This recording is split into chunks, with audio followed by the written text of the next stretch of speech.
আসসালামু আলাইকুম। আজকে আপনাদেরকে দেখাবো বাংলাদেশের চেতনা। বাংলাদেশের চেতনাগুলো দেখেন, এই যে রাস্তাঘাট কিভাবে পড়ে আছে।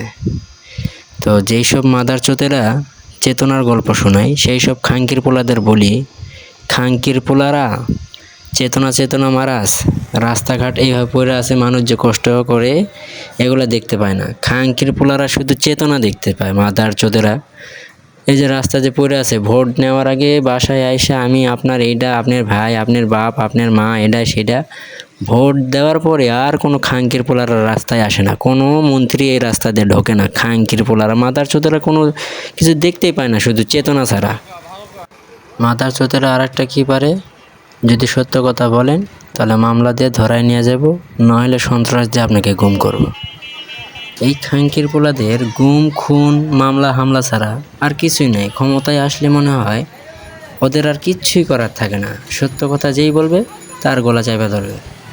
মাদারচোদের বাচ্চারা চেতনা চোদায়। চেতনা এগুলো কি চেতনা না? এগুলো দেখতে পাস না? এগুলো চেতনা দেখতে পাস না? মানুষে যে কষ্ট করতেছে এগুলো চোখে পড়ে না। এটা যে মেন রাস্তা, এটা চোখে পড়ে না।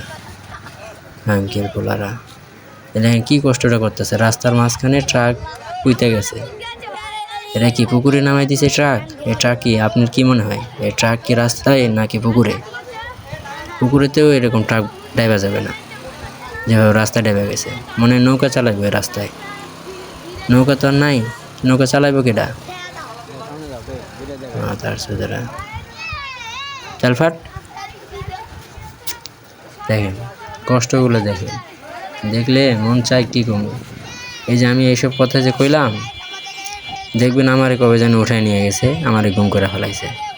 কী কমু, সত্য কথা না করে থাকতে পারি না। আর কত ধৈর্য ধরে থাকবো রে ভাই? ধৈর্য ধরতে ধরতে নিজেই অধৈর্য হয়ে গেছি।